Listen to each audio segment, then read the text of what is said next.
بسم الله الرحمن الرحيم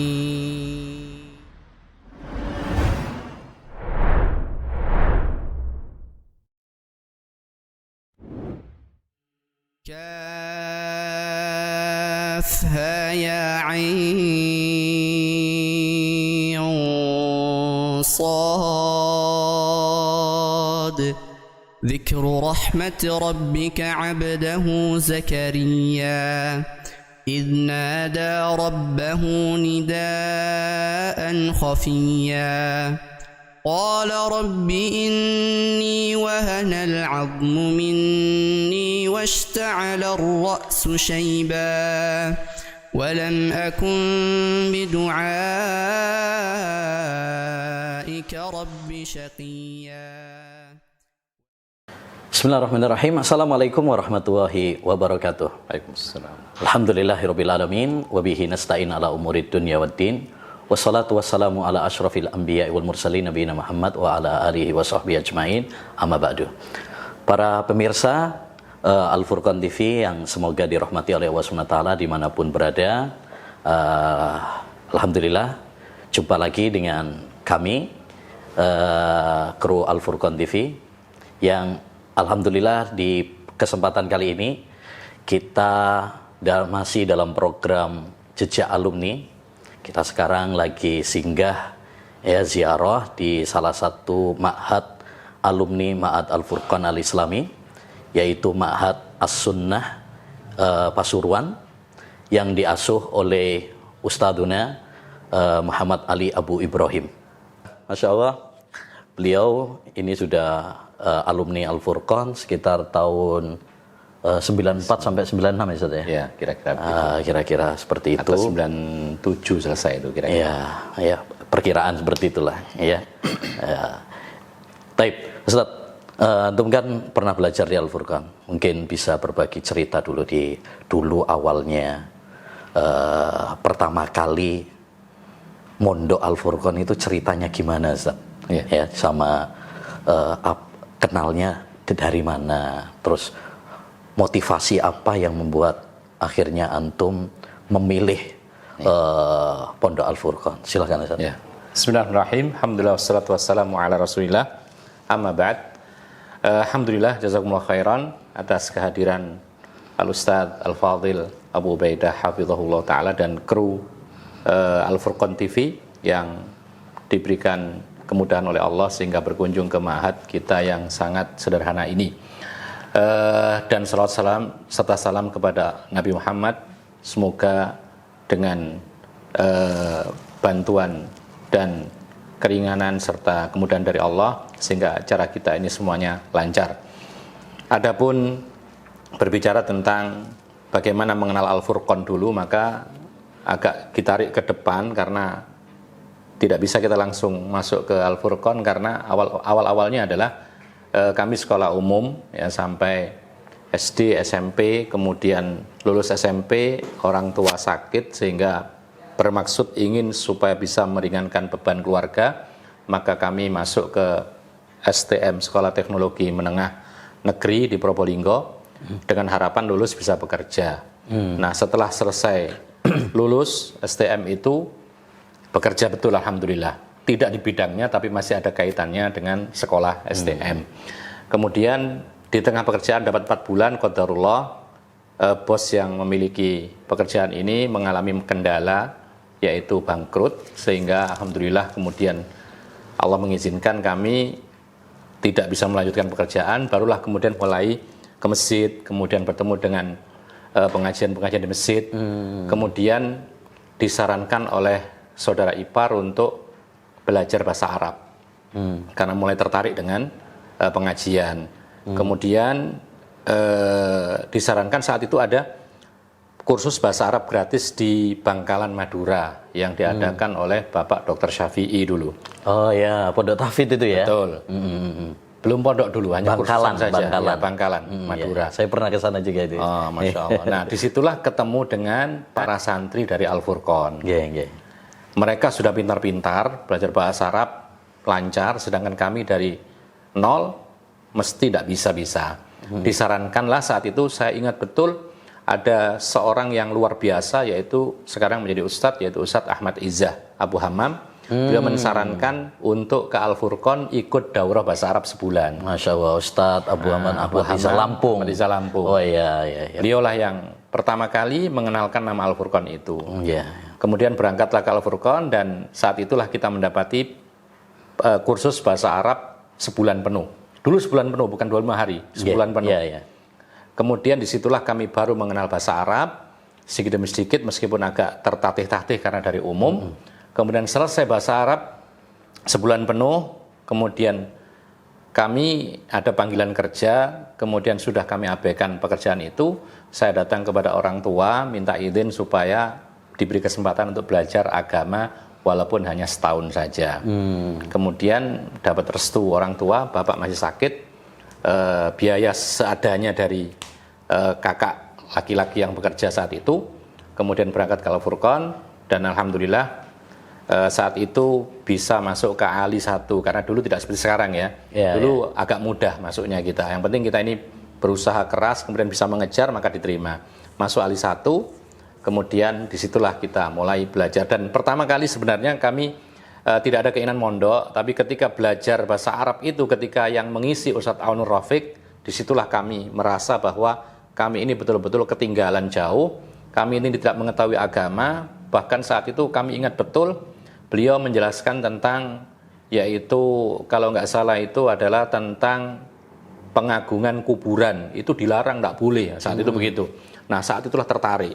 Kemudian kami sering bertanya kepada Ustadz Aun, dan kemudian kami menyampaikan kepada Ustadz Aun, bagaimana Ustadz, kami ini dituntut untuk bekerja tapi ingin belajar. Maka Ustadz Aun mengatakan, ya sudah, minta ridho orang tua supaya bisa belajar di Al-Furqan, dan alhamdulillah dapat ridho, kemudian belajar di Al-Furqan, dan alhamdulillah selesai 3 tahun penuh sampai Ali 3, jadi Ali 1, Ali 2, Ali 3 selesai, dan kemudian diberi izin oleh pihak pondok untuk pengabdian mengajar. Kami bersama Ustadz Abu Izzah, Abu Hammam Ahmad Izzah. Beliau sama kita berdua diberi izin untuk mengajar di pondok tersebut. Alhamdulillah. Seperti itulah awal kisahnya. Masya Allah, Masya Allah. Berarti tadi awalnya dari umum ya beliau ini, kemudian ikut pelajaran bahasa Arab di Bangkalan, ya. Terus ketemu salah satu santri Al-Furqan, ya, yang sekarang sudah jadi ustadz di Lampung. Beliau punya mudir juga, Mahat Tahkimus Sunnah, yang pernah ziarah juga ke sana. Beliau ustadz favoritannya juga, Masya Allah. Salam untuk beliau. Mudah-mudahan nyaksikan nanti. Insya Allah. Yang akhirnya kemudian termotivasi untuk ke Al-Furqan dan diizinkan oleh orang tua, Masya Allah.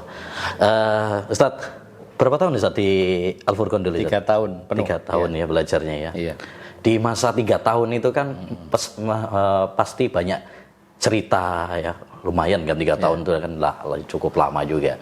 Pasti ada suka duka, pasti ada manis getirnya perjalanan menuntut ilmu. Ustaz, ada nggak yang paling berkesan gitu Ustaz, dari Al-Furqan ini? Mungkin ada pengalaman yang paling berkesan, suka duka, suka dulu lah, suka dulu, baru nanti duka.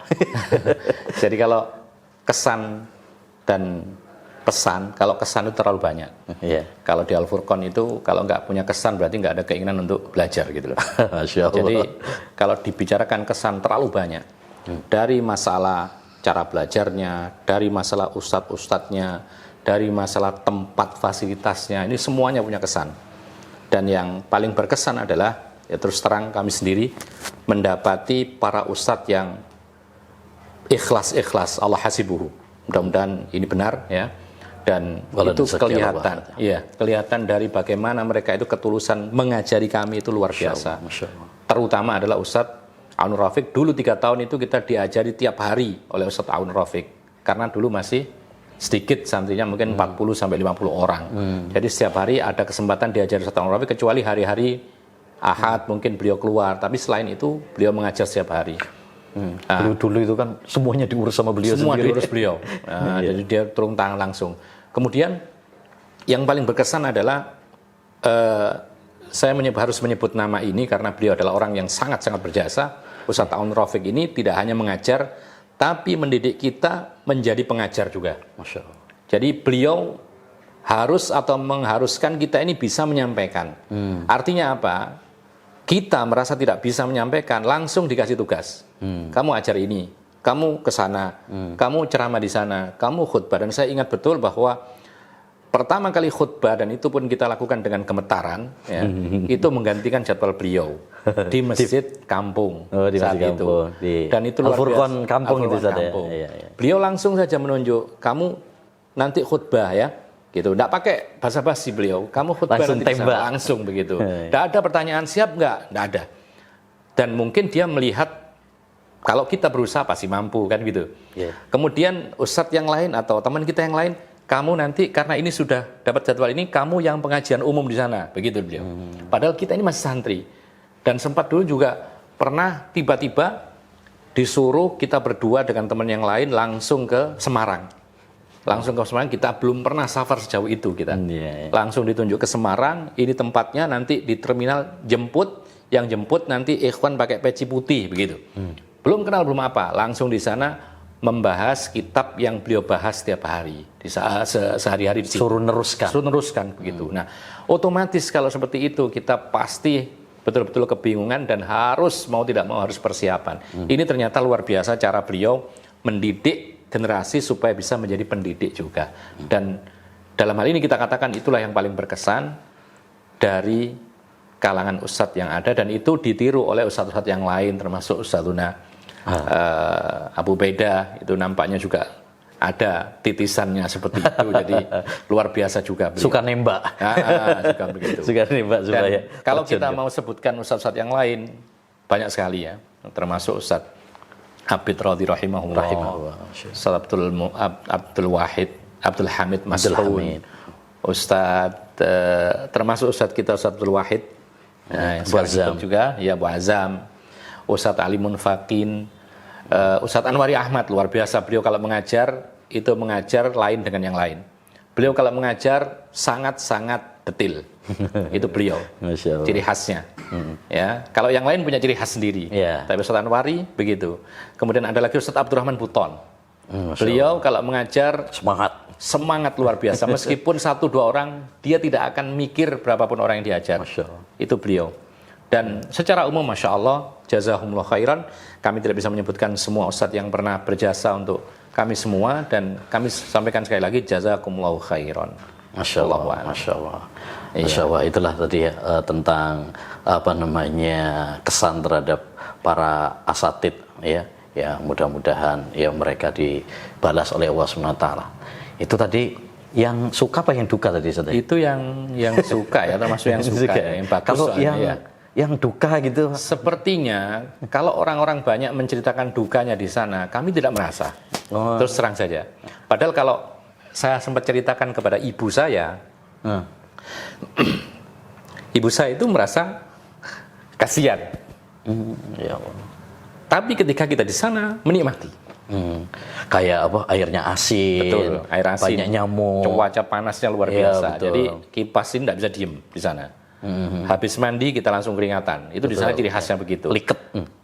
Kemudian air tidak ada air seperti di tempat yang lain bersih, jernih, kemudian segar, tidak. Sehingga pakai sabun itu tidak bisa muru. Tidak bisa apa? Muru itu apa ya?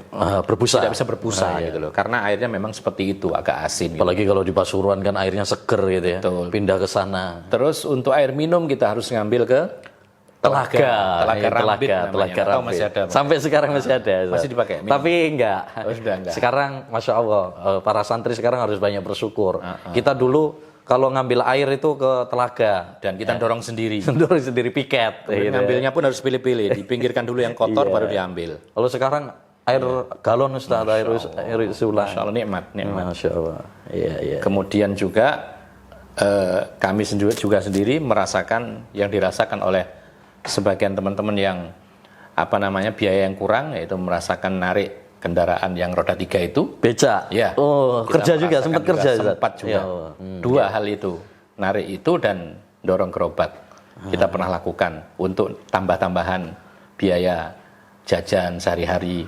Itu sudah kita lakukan, dan subhanallah kami tidak merasakan itu susah, tapi kami rasakan dengan senang hati, kemudian bahagia, karena memang kondisinya seperti itu juga. Makan misalnya, makan dulu tidak ada makan harus ayam, telur, tidak.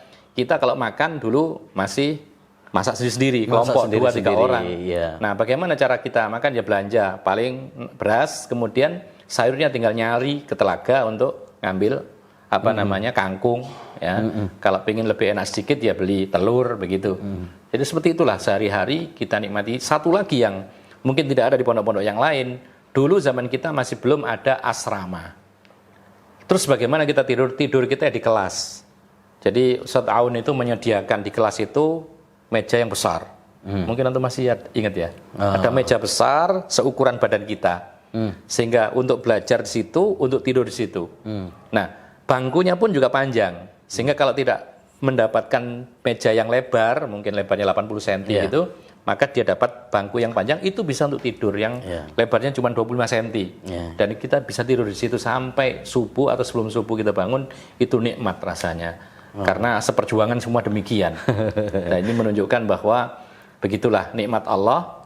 Ya, kalau kita melihat yang lebih tinggi, maka kita tidak bersyukur. Tapi kalau kita melihat yang lebih rendah, yang lebih susah, kita dimudahkan untuk bersyukur kepada Allah Subhanahu wa taala. Masya Allah, Masya Allah. Jadi kayak air asin, nyamuk, terus mungkin kalau dulu belum ada ranjang kayak sekarang, bahkan kelas itu sebagai kasurnya, Ustaz ya. Sekali, Nah, itu ya zaman dulu lah. Tapi justru kata beliau tadi, itulah nikmatnya menuntut ilmu ya, bukan sebagai duka ya, atau hal yang ya menyusahkan, tapi dinikmati ya, asalkan kita ikhlas, asalkan kita sabar. Makanya ini juga Ustaz, ini juga perlu disampaikan supaya santri-santri yang sekarang itu bersyukur gitu loh. Nah, sekarang ini sudah jauh dari yang dulu, maksudnya lebih ya, karena memang mungkin sekarang juga anak-anaknya kecil, kalau dulu kan rata-rata gede ya, terus jumlahnya juga sudah banyak. Sekarang santrinya udah 2.500-an Ustaz. Ya beda kayak dulu kan. Harus. Tadi juga masaknya masak sendiri-sendiri Ustaz ya. Iya, berkelompok. Nah, iya. Sekarang kan ada bagian masaknya sendiri. Masya Allah, Masya Allah. Nah, tadi juga sudah disebutkan tentang beberapa ustadz dulu yang mengajar ya. Di antaranya Ustadz Aunur Rafiq, ada Ustadz Muhammad Abid radhiyallahu anhu. Ada Ustadz Abdul Hamid, ini sesepuh Al-Furqan ya. Ada lagi Ustadz Bushra dulu juga masih mengajar. Sudah meninggal juga. Ustadz Nawawi ya, Bu? Ya, termasuk juga. Ya, Nawawi, tokoh di sana lah, tokoh Muhammadiyah di sana yang disegani. Banyaklah ya Ustadz ya, Ustadz Abdurrahman Buton, Masya Allah beliau sangat semangat. Sekarang fokus di ini di bikin pondok sendiri, Ustaz. Ya, Masya Allah, Masya Allah. Alhamdulillah. Mungkin Ustaz masih bahas tentang mungkin Ustadz yang ngajar antum dulu ya. Menurut antum gimana sosok Syekhuna Ustadz Aunur Rafiq di mata antum? Ya. Bicara Ustadz Aunur Rafiq bin Ghufran, maka beliau sudah saya pribadi anggap sebagai orang tua kedua. Masya Allah. Karena tidak mungkin dia pertama, karena yang membuat kita ada adalah dua orang tua kita sendiri, tapi dia adalah orang tua kedua saya. Masya Allah. Beliau begitu luar biasa ketika mengajar. Jadi kami ingat betul ketika kami tidak siap waktu pelajaran Ustadz Aun, maka pasti akan gemetaran dan keluar keringat dingin. Dan itu dirasakan semua santri. Karena saking berwibawanya gitu ya. Betul-betul berwibawa dan memang betul-betul menakutkan, tetapi betul-betul kita dipacu untuk belajar. Sehingga kalau kita kurang persiapan, pasti kita tidak percaya diri. Dan saat itu pasti ditembak pertanyaan, tambah bingung, dan akhirnya apa? Itu memicu kita untuk semakin persiapan. Nah, disitulah bisa dipercepat belajar itu dengan cara seperti ini. Jadi persiapan semakin matang, kemudian beliau ngajarnya pun juga semakin gampang bagi beliau, karena sudah siap semua, sehingga tinggal menyampaikan, sudah paham, diteruskan, sehingga materi menjadi lebih banyak didapatkan. Nah, beliau ini Masya Allah kita ketahui bahwa seorang yang pendidik, kemudian yang kedua beliau itu perintis ya. Kami sempat menyampaikan lewat ustadz-ustadz yang lain bahwa kalau bisa datang ke tempat kami untuk mengajar, beliau terus mengatakan yaitu ya cukuplah kalian di sana, cukup di sana, enggak usah kami. Artinya apa? Beliau akan lebih semangat kalau di tempat-tempat yang belum ada dibuka pengajian, karena memang dia punya jiwa perintis yang kami ketahui. Tapi ketika alhamdulillah sekarang ini ada musim wabah sehingga mungkin jadwal yang lain mungkin agak diliburkan atau apa sehingga bisa datang setiap bulan kemari, dan kami bersyukur atas kedatangan beliau ke tempat kami sebulan sekali sekarang ini. Beliau juga seorang yang memberikan contoh teladan yang paling baik. Dia tidak hanya berucap dalam kebaikan, tetapi beliau juga mengamalkan. Ambil suatu contoh misalnya, kami dahulu di pondok itu setiap malam dikontrol oleh beliau.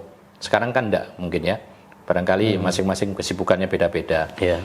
Santri terlalu banyak. Tapi kalau dulu itu jam 2, jam 3 malam itu beliau selalu keliling ke pondok. Memeriksa santri. Beliau tidak kemudian harus bangun, tapi dia lewat, kemudian sambil bicara ke orang yang sedang bangun. Itu pun kami merasa, wah ini Ustadz membangunkan, tapi secara tidak langsung. Sehingga tergeraklah hati ini ingin yaitu mengamalkan apa yang beliau amalkan berupa qiyamul lail atau apa begitu. Itu ada teladan seperti itu. Dengar suaranya aja udah bangun suaranya. Jadi kalau dulu itu cerita lucu-lucu anak-anak kecil yang anak-anak kampung itu kalau lewat Ustadz Aun itu mereka mengatakan takut ya, sambil mengatakan Kaji Rofik itu mungkin tidak tahu sampai sekarang ada enggak itu. Iya. Nah, seperti termasuk itu. saya. Artinya beliau ini dulu juga masa kecilnya termasuk yang mengatakan demikian. Jadi kalau Ustadz Aun Rofik lewat, mereka sangat merasa bahwa kalau nakal itu akan ditegur Ustadz Aun. Jadi Ustadz Aun tidak bisa diam. Kalau ada sesuatu yang tidak benar, dibenahi. Bahkan kalau saya melihat sendiri bahwa beliau itu adalah orang yang tidak bisa diam dalam hal apapun yang tidak benar. Ada sesuatu yang kotor, dia akan bersihkan. Ada sesuatu yang mungkin jatuh, dia akan tegakkan. Ambil saja contoh misalnya ada keran yang mengalir sedikit, dia akan berusaha untuk benahi. Itu yang kami saksikan setiap hari beliau. Jadi tidak hanya sekedar keliling, muter, lalu kemudian nyuruh-nyuruh orang, enggak. Dia sendiri yang betul-betul turun tangan. Bahkan dulu ketika zaman-zaman awal bangunan-bangunan masih sederhana itu beliau sendiri yang nyangkul. Beliau sendiri yang ngangkat batu. Itu apa? Subhanallah. Secara tidak langsung kita ini tertegur oleh kondisi beliau yang demikian. Seorang ustadz saja tidak segan untuk ikut kerja membantu pengerjaan bangunan ini, apalagi kita sebagai santri yang mengambil manfaat dari beliau setiap hari ilmunya. Intinya beliau adalah seorang teladan yang luar biasa. Mudah-mudahan Allah Subhanahu wa taala menjaga beliau dan memberikan keberkahan pada beliau dan waktu beliau serta ilmu beliau. Masya Allah. Ya, Ustaz, antum kan setelah dari Al-Furqan, habis itu masih semangat melanjutkan lagi tadi belajar, belajar ke luar negeri, Ustaz. Kemana itu, Ustaz? Ya. Jadi ketika masa pengabdian setahun itu, kebetulan ada kita ingin melanjutkan itu aja pikiran kita. Yang penting melanjutkan, yang lebih tinggi lagi kalau bisa keluar negeri, itu keinginan kami. Saat itu kami termotivasi dengan datangnya beberapa alumni Jamiah Islamiyah, sehingga kita ingin sekali ke Saudi Arabia, pokoknya ke Saudi Arabia, begitu keinginan kami dulu. Nah kemudian saat itu ada penawaran dari salah seorang murid Syekh Muhammad bin Shalih Al-Utsaimin. Beliau namanya Syekh Umar Al-Mukbil, dan beliau sekarang sudah profesor kalau nggak salah. Penulis kitab juga, penulis kitab banyak juga, kitab-kitabnya, kitab tafsir terutama ya. Beliau ada Qawaid Quraniyah. Beliau memberikan tawaran untuk berangkat ke Saudi, tetapi bukan murni untuk belajar, tapi memegang bisnis beliau, bisnis gaharu, ya. Tapi sambil diajari. Jadi beliau itu punya toko di situ ada majelisnya, gitu ya, ada majelisnya, sehingga dia kadang-kadang didatangi santri, kadang murid-murid dia di Jamiah juga datang, itu ngobrol, minta diajari apa gitu. Beliau ingin mengambil salah satu orang Indonesia yang bisa diajari beliau. Akhirnya kita langsung tertarik, langsung dia telepon dengan berbahasa Arab, ya kita semampunya menjawab. Dan alhamdulillah kok tiba-tiba dikirim bisa bahasa Arab saat itu ya. Indonesia. Semampunya bahasa Arab. Karena beliau nggak ngerti bahasa Indonesia. Ya semampunya begitu. Kemudian dikirim visa, berangkat ke sana, ya betul, di sana megang bisnis beliau, kemudian sambil diajari mungkin seminggu 3 atau 4 kali beliau datang. Saat itu yang belajar di majelis beliau itu kami bersama Ustadz Anwar Zain. Tulungagung. Beliau ini juga Ma'had Imam Syafi'i. Ya, betul. Beliau yang banyak memotivasi kami selalu untuk semangat dalam menuntut ilmu juga. Waktu dia di sana pun ketemu dan belajar bersama-sama, diajari oleh Syekh Umar Al-Muqbil ini. Kemudian dapat 2 tahun, ya, dan selama 2 tahun itu kita dimasukkan ke halaqah tahfidzul Quran. Kemudian setelah 2 tahun itu kita direkomendasikan untuk masuk markas Syekh. Jadi kafil Syekh Umar Muqbil ini langsung ngomong ke Syekh. Kemudian ya alhamdulillah Ibnu Utsaimin langsung masih hidup saat itu. Kemudian diterima, tapi setelah akadnya selesai kan gitu. Kemudian sudah selesai akad, baru mulai belajar. Syekh Muhammad bin Utsaimin sakit, vakum pengajiannya dan belajarnya terus-menerus sampai akhirnya meninggal dunia. Kemudian vakum kosong, ya, akhirnya kami berangkat ke Mekah saat itu dan mendaftar di Darul Hadits Al Khairiyah Makkah Al Mukarramah dan alhamdulillah masuk.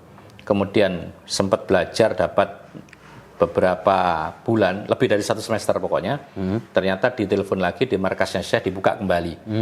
Kemudian akhirnya diteruskan oleh menantu 3 orang ya, Syekh Khalid Al-Muslih, Syekh Sami Zukir dan Syekh Abdurrahman Sudes. Ad-Dahash. Sudes lah, imam Masjidil Haram lah. Terlalu semangat. Kemudian dipanggil, sudah mulai dibuka, pelajaran dimulai kembali, maka kami tinggalkan Darul Hadits. Kami lebih memilih mulazamah karena mengingat usia juga sudah semakin banyak. Kalau belajar Darul Hadits kan formal, ada ujian, ada apa segala macam gitu. Dan ada tingkatannya, ada SMP, SMA, perguruan tinggi gitu. Jadi kami melihat bahwa lebih efektif di markasnya Syekh, kita kembali ke sana. Kemudian alhamdulillah di sana mulai belajar dengan 3 masyayikh, murid seniornya Syekh Muhammad bin Shalih Al-Utsaimin itu. Dan setahun berjalan, jazakallahu khair Syekh Khalid Al-Muslih, beliau memberikan tiket PP, ya, jadi sekaligus disuruh untuk menikah.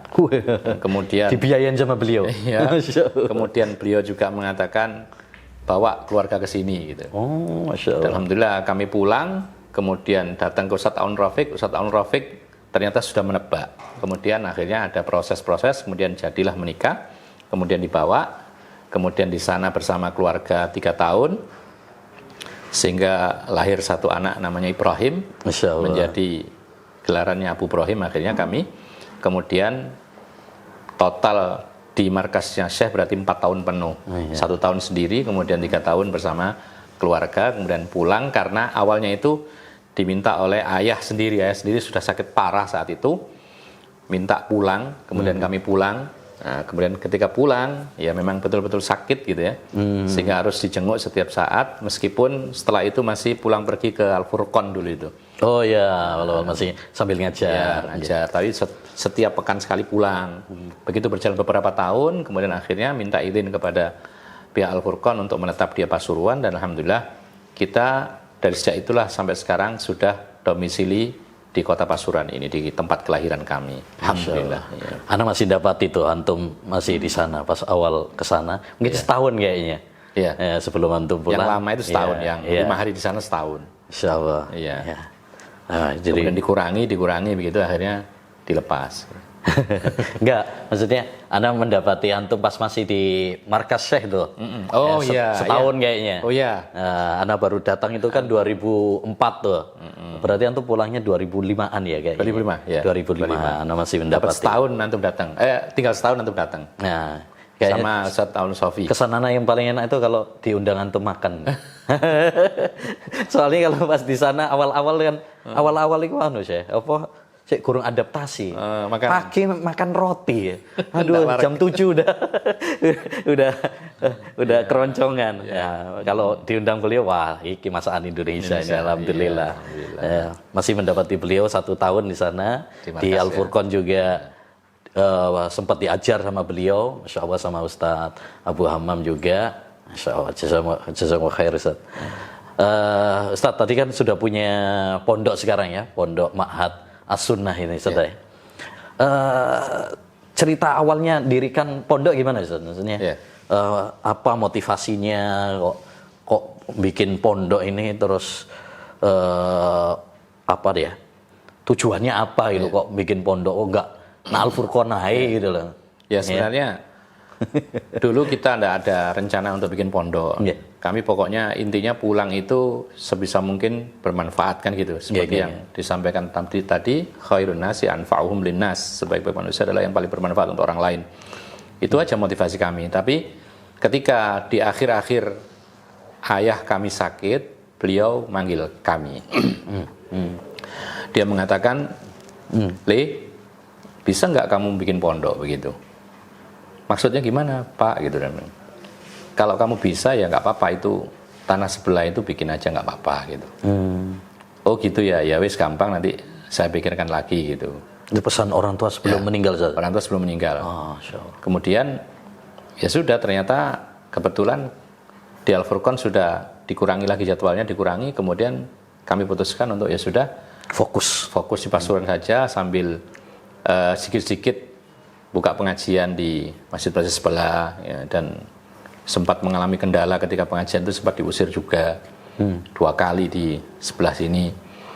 Itu karena tidak sepaham ya, ada yang mengusir. Jadi ketika kajian langsung dihentikan, setelah itu kemudian dikasih surat untuk pergi dari masjid itu, tetapi alhamdulillah ada jamaah yang membela, akhirnya kemudian bisa terus berlanjut pengajian itu.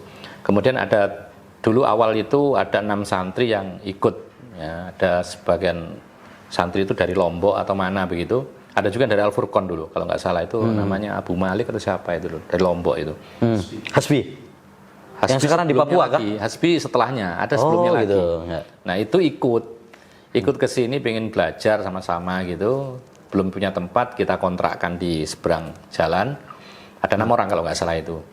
Tiap hari datang ke rumah, saya masih di rumah orang tua. Datang pergi, kemudian tetangga-tetangga ini kan sudah kenal kita, dan ini kok melihat ada kesana kemari ini santri, kesian gitu loh. Akhirnya mereka usul, kenapa nggak dibangunkan aja sebisanya gitu.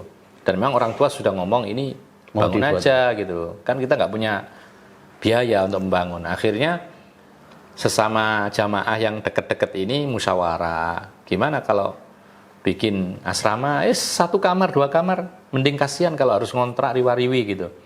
Akhirnya saat itu kalau nggak salah saya ingat terkumpul uang sekitar 80 atau 90 juta kalau salah itu dari jamaah-jamaah sendiri. Masya Allah. Gotong royong mereka urunan gitu Ustaz ya. Kita bangun yang sebelah ini dulu sederhana, atap asbes gitu. Masya Allah. Kemudian tahun depan bisa menerima santri. Kemudian nambah-nambah ya sampai sekarang ada sekitar, kalau lokasi ini ada 60 orang, kemudian untuk akhwat juga ada sekitar 20 orang untuk usia SMP. Nah seperti itu. Kemudian dapat tanah wakaf yang di dekat terminal sana itu sebesar berapa meter itu? Kira-kira 3.000 atau 4.000 meter itu. Kemudian kita musyawarahkan dengan pengurus yayasan, karena kita juga bikin yayasan, antara bikin pondok anak-anak atau sekolah, maka kebanyakan menghendaki supaya bikin sekolah yang formal, karena mereka rata-rata ya pingin sekolah formal, karena kita ini di tengah kota gitu, jadi mereka kurang tertarik kalau bikin pondok anak-anak gitu. Pokoknya sekolah Islam yang ya tidak sama dengan sekolah-sekolah umum begitu. Akhirnya kita buat sekolah itu. Jadi di sana kita buat sekolah. Ada bantuan dari muhsinin dan swadaya masyarakat. Kemudian kita bangun masjid di sana. Sana itu Al-Ihsan itu Zat ya? Al-Ihsan itu namanya. Jadi masjidnya kita namanya Al-Ihsan, kemudian KBIT Al-Ihsan, kemudian ada TKIT Al-Ihsan, kemudian SDIT Al-Ihsan. Kemudian setelah itu ada lulus dari SD, bingung tidak punya tempat untuk menampung mereka. Akhirnya kita buka di sebelah selatan masjid itu tahfidzul Quran lulusan SD untuk ikhwan, dan sekarang di sana ikhwannya ada tahfidznya ada 50 orang kira-kira. Kemudian kalau akhwatnya baru 20. Kalau yang di sini khusus untuk i'dadud du'at itu ada 60-an orang. Ya itulah yang bisa kami lakukan sampai saat ini, dan mudah-mudahan Allah mudahkan untuk Terus berkembang rencana ya. kita berkembang, tapi pelan-pelan mudah-mudahan dimudahkan oleh Allah Subhanahu wa taala. Insya Allah. Amin, amin. Insya Allah. Masya Allah, tadi tertarik juga tadi ya. Jadi justru malah warga sekitar saja yang urunan ya. Mirip kayak Al-Furqan Ustaz ya. Mirip sekali. Iya, memang muridnya Bu. Dari Al-Furqan dulu itu kan juga begitu. Jadi apa namanya? Ya kalau cerita dari Syekhuna itu kan juga ini beliau setelah dari Kediri itu, setelah lulus dari orang tuanya, udahlah daripada kamu ngajar di Kediri, mendingan ini ada tanah nih, pakai. Ternyata itu urunan dari warga Serawa sana, iya. Ya awalnya seperti itu, masya Allah. Ya mirip-mirip, masya Allah. Dan tadi tertarik juga, ya apa namanya, justru pondok ini ya didirikan atas wasiat dari orang tua Ustaz ya. Ya mudah-mudahan dapat sedekah jariyah mengalir untuk beliau Ustaz. Karena amin. Dan alhamdulillah beliau sempat merasakan sholat di masjid yang tanahnya adalah milik beliau. Jadi setahun penuh dia rasakan meskipun dengan tongkat dan dengan duduk di kursi, tapi dia sempat merasakan sholat di masjid yang tanahnya dia wakafkan sendiri dalam waktu setahun penuh. Alhamdulillah. Kemudian dia meninggal dunia. Masya Allah, rahimahullah ya. Semoga dia dirahmati oleh Allah Subhanahu wa taala, dan supaya mudah-mudahan antum sekeluarga bisa ketemu nanti sama orang tua di surga insyaallah. Amin ya rabbal alamin. Ustaz, tadi di pondok sini berapa tahun Ustaz kalau misalkan mau mondok di sini? Kalau di sini dilihat kemampuannya. Jadi kalau dari nol sama sekali dan sudah usia SMA, itu kalau betul-betul dari nol ya, yang penting dia bisa baca Al-Qur'an itu Iqdad lugawinya 2 tahun, kemudian tadribud duatnya 2 tahun. Jadi total 4 tahun. Jadi 4 tahun. Dan alhamdulillah selama kami berkiprah di dunia pesantren ini, lulusan dari pondok kita 4 tahun itu alhamdulillah sudah bisa diperbantukan untuk mengajar di tempat lain, diperbantukan untuk menjadi pengurus masjid juga bisa, dikirim ke sekolah-sekolah Islam. Bahkan ada juga yang melanjutkan juga keluar dan seterusnya, itu alhamdulillah. Dan kami mengikuti jejak Al-Furqan zaman dahulu dalam masalah seperti ini. Insyaallah. Ya, alhamdulillah. Barokah insyaallah. Amin. Insyaallah. Kalau misalkan ada yang mau daftar, teknisnya gimana tuh? Sekarang ya ada syarat-syaratnya apa atau jadi ngikuti zaman. Sekarang itu serba online ya. Iya. Jadi semuanya harus online. Jadi kami karena fasilitas sangat terbatas, tempat terbatas, asrama terbatas, maka kami setiap tahunnya untuk tadribud duat ini hanya menerima sekitar 30 orang. Artinya kalau tahun-tahun kemarin itu sampai 100 orang yang mendaftar, ya otomatis 70 orang yang tidak terterima. Jadi hanya 30 orang saja, karena setiap tahunnya menyelesaikan satu halakoh. Dalam halakoh ini ada yang 30, ada yang 20, ada yang 25 gitu isinya gitu loh. Jadi setiap tahun ini kan selesai, maka menerima ya sekapasitas itu, paling tidak 30 atau 25 orang saja. Dan kita berharap bisa ada pengembangan nanti supaya bisa menerima lebih banyak lagi. Insya Allah, mudah-mudahan dimudahkan oleh Allah. Karena sekarang memang antusias masyarakat untuk memondokkan ini luar biasa. Hampir semua pondok itu nolak sekarang. Ya. Kalau dulu kan pondok itu dianggap kayak buangan gitu, anak nakal, tak pondok nol. Jalan terakhir. Gitu. Kalau sekarang kan enggak, masya Allah, banyak orang tua itu antusias mondokkan. Rata-rata pondok-pondok sunnah itu malah banyak yang nolak-nolak. Betul. Ya, masya Allah. Ustaz, terakhir Ustaz. Nasihat untuk santri-santri Al-Furqan sekarang Ustaz. Ya, dengan pengalaman antum yang dulu mondok sekarang, terus mungkin ada pesan-pesan untuk para santri yang sekarang mondok di Al-Furqan yang alhamdulillah banyak Ustaz sekarang Ustaz berkembang. Kapan-kapan antum ziarah sana. Insyaallah. Ada insyaallah sekarang juga sudah ada Jami' Al-Furqan Ustaz. Bisa menampung 3.000-an ya jamaah. Ya. Ustaz Abu Ja'far aja wis rono. Insyaallah. Tinggal antum ya, anak-anak juga mau masuk ke sana insyaallah. Nah, gitu. Mungkin pesan-pesan untuk ini santri-santri kita yang sekarang mungkin nggak sudah lebih enak lah daripada zaman kita dulu, zaman antum dulu gitu Ustaz. Betul Ustaz. Jadi untuk para santri sekarang yang ada di Al-Furqan atau mungkin di tempat yang lain, terutama di Al-Furqan ya, maka ketahuilah bahwasanya antum sekarang itu berada di atas kenikmatan yang luar biasa. Tidak perlu kita sebutkan semua kesusahan yang didapati oleh santri zaman dahulu di Al-Furqan. Maka cukup bahwa kenikmatan yang antum merasakan semua ini mestinya lebih memotivasi antum semua untuk lebih giat belajar. Kemudahan luar biasa. Kalau dulu kita ini rebutan ustadz, kemudian tidak kebagian sampai ya seadanya kakak kelas dijadikan guru. Ya itu karena apa? Karena ya dulu serba terbatas, sampai ustadznya pun juga terbatas. Sekarang alhamdulillah ustadznya banyak, kemudian tempatnya banyak, asrama juga banyak, sehingga lebih mudah kita untuk menambah ilmu. Kemudian yang kedua, ikhlaskan niat dalam belajar, dan diantara bentuk ikhlas niat dalam belajar itu jangan berkeinginan untuk mendapatkan keuntungan materi atau dunia apapun bentuknya. Termasuk diantaranya sebagian saudara kita, mohon maaf ya, ada sebagian santri itu inti tujuan masuk Al-Furqan itu adalah tujuannya bisa masuk UIM. Jadi inti tujuannya, artinya bisa kuliah di Jamiah Islamiyah Madinah, itu tujuannya. Nah kalau itu tujuannya jelas ini keliru. Kenapa? Kalau dia tidak bisa masuk, selesai belajarnya. Dan itu kita jumpai banyak saudara-saudara kita yang belajar kalau Furqan, belajar ke sini juga ada. Ketika ditanya tujuannya apa? Tujuannya supaya bisa diterima di UIM tadi. Ternyata nggak diterima. Kita lihat sekarang ambek, balik seperti semula. Ya seperti orang biasalah, tidak menuntut ilmu. Ini salah satu yaitu perangkap syaitan. Kita punya keinginan bagus, kita berusaha sekuat tenaga, tapi jangan sampai ini tujuan akhir. Kalau bisa, tujuan daripada menuntut ilmu adalah melaksanakan perintah Allah, karena itu kan perintah Allah melalui Rasulullah, talabul ilmi fardhatun ala kulli muslim. Menuntut ilmu adalah kewajiban bagi setiap muslim.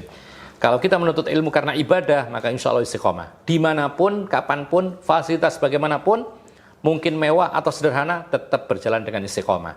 Itu kalau kita betul-betul ikhlas karena Allah. Dan diantara bentuk bukti atau tanda-tanda tidak ikhlas, ketika mendapati kendala, selesai belajarnya. Ketika mungkin cuaca panas, pulang, nggak mau mondok. Ketika dapat teman yang berselisih, pulang, nggak mau mondok. Ketika makan yang nggak cocok, minta pulang ke rumah, nggak mau mondok. Ini semuanya tanda-tanda kurang ikhlas dalam menuntut ilmu. Tapi kalau ikhlas menuntut ilmu, apapun dia akan hadapi. Karena itu semuanya adalah sampingan. Tujuan saya bukan cari makan. Tujuan saya bukan cari teman. Tujuan saya bukan cari jabatan. Tujuan saya bukan cari donatur. Ada sebagian lain, kalau donaturnya selesai, berhenti menuntut ilmu. Ini tidak benar. Jadi tujuannya adalah beribadah, melaksanakan perintah Allah, menuntut ilmu, menghilangkan kebodohan dari dirinya dan orang-orang yang ada di sekitarnya. Dan inilah yang harus kita tetap tanamkan pada diri kita, supaya kita ini semangat terus, tidak akan lembek dalam menuntut ilmu, dan selalu dekat dengan orang-orang saleh, dekat dengan para ustadz, minta nasihat, jangan malu. Ustadz-ustadz itu kalau diminta nasihat, pasti dia senang.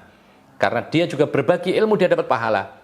Jadi terus ketika merasa bahwa diri kita ini kok males, futur, segera datangi ustadz, tanya bagaimana tipsnya supaya tetap semangat. Ini semua sarana untuk kita supaya tetap istiqomah di jalan Allah. Dan perlu diingat, kita belajar itu berarti kita berada dalam ibadah. Artinya, andaikan kita ini meninggal dunia pas dalam keadaan menjadi santri, maka kita ini meninggal fisabilillah. Karena menuntut ilmu termasuk juga fisabilillah. Allahu alam, itu yang bisa kami sampaikan. Masya Allah, luar biasa Ustaz. Jazakallahu khair, barakallahu fiik. Yang paling terakhir Ustaz, tadi kan terakhir Ustaz, ini paling terakhir.